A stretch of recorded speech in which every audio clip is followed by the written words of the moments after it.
And gaslighting is another powerful tool used by narcissists. Like they'll stand in your face and tell you, like an example of gaslighting is throwing a slight at you, a comment, to try to degrade you a bit. And then you confront them about it. I didn't say that. No, that's not what I said. Yeah. No, you're going crazy. I don't know what your problem is lately, but I can't say anything around you. And as soon as I say something, you go on the defense, and I'm swear, I'm just not going to talk anymore. And it goes from 0 to 100 quick. And then you're thinking like, well, wait a minute, did they say that? Did I say that? Was that what they said?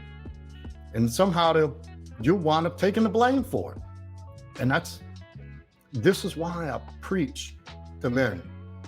When I get my claws in them, like we're about to do some work. Yes. What you need to look at is, why did you accept this? Why did you allow this to happen? Who are you, and what have you done to your life and yourself and others in your life to create this atmosphere, to put you in this position? Like, don't try to run away from me when I'm asking you to take accountability for your part, because you have a part. Yeah, you can admit that you've been victimized by a narcissist, but that's as far as we go with being victims. That's it. That's the only amount of, feeling sorry for yourself that you get with me. Because then we're going to talk about how to get out of that, improve to the point, level up to where that never happens again. But that's not even a fucking option. There's only one way to do that. There's only one way to build yourself, make yourself durable, like bulletproof. And when you experience a narcissist, they'll call you an arrogant narcissist. That's how you know that's how you know you're doing better. Because I've actually had that narcissistic person circle back. Okay. So you get sucked back in? Were you like, ooh? Hell no. Like, I was like, bring it, motherfucker. I'm gonna show you. So, with your friend, coming back to that point, do you find that people that have narcissistic parents end up also being in the narcissistic category, or are they more in the opposite? It goes both ways. Either you can adopt those traits and see how that manipulation worked on you and apply it to others. A lot of people fall into that naturally. Others they stay the narcissist bait because you're so beaten down. Like, you can't help but, like, you don't even know. You don't even realize it. You just attract that same person in your life. And this is why I think our first live stream, we had that conversation about how we build our self-concept, values, core values, and beliefs in 0 to 7 years. Well, if you've just been constantly drilled into by a narcissist and you haven't done anything with that, all you're going to do is reinforce that as you get older and older and older. Now you bait. Now you chump. So would you almost say a simp is a chump? Yeah, but for different reasons. Okay. They are chumps. So, gosh, so we've talked a lot about so far on the narcissism thing. Guys, comment down below if you've experienced a narcissist relationship and you can relate to what we've been talking about. Now, let's flip it over to the other side of what this stream is about. It's a guy just being a pussy. Yeah, you're just being sensitive. Yeah. And there's a lot of that going around these days because men are lied to and said you need to be in touch with your emotions, express your feelings. And it's not how we built it, brother. There's a time and a place and a space for that. And a particular space. It's not for the world to see. And it's certainly not for the woman who looks up to you in your life to hear and see, to deal with your shit. She can be debriefed. She can be debriefed like, hey, this is what's up. Stressful week. I got 10 things on my plate. I'm going in 10 different directions, but here's what I'm doing. This is what's going on. And, that's why I seem like I'm off in left field a little bit when you're trying to talk to me, or whatever the case may be.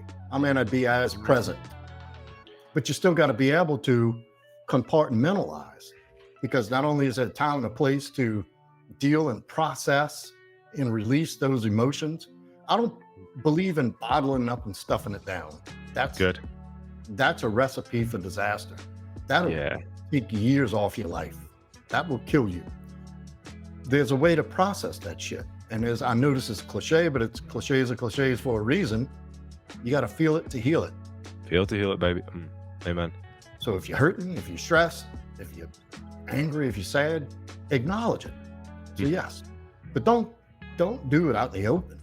You do that in a professional atmosphere or with a trusted friend or trusted mentor Yes. that can walk you through the processing, not to coddle you and tell you, oh, you poor thing, you need a rest. And then they can say, yeah, I've been there. Yeah, I've been there. And here's how I did it. Here's what worked for me. Here's what works every time I get in a jam. This is what I do. I meditate, go for a walk. I have a regime for anxiety, a workout program. Oh, nice. Specifically geared towards anxiety, written by a PhD, a psychologist, a psychotherapist, a psychologist, one of those two, who hand wrote this based on all the information and data he collected to get his PhD. Wow. So it's money. And it's for anxiety, it's HIIT workout, high intensity, high heart rate, and sauna, 15 minutes.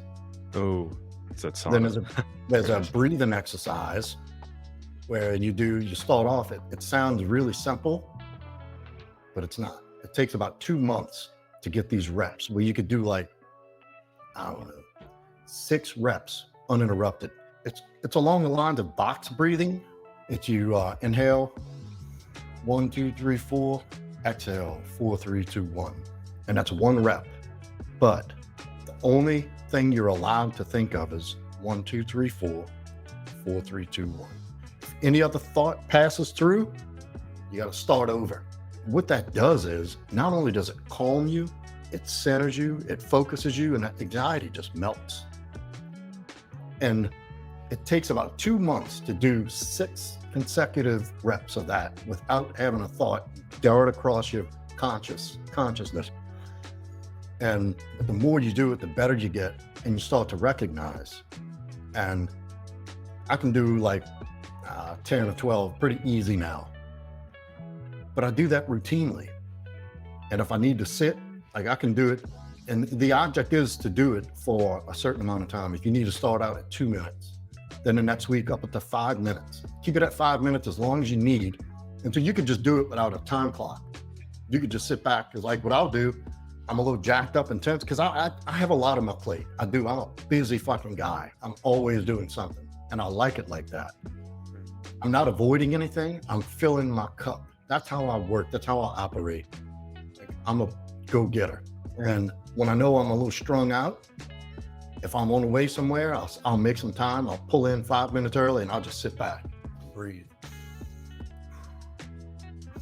And by the time that 5 minutes is up, I'm good to go.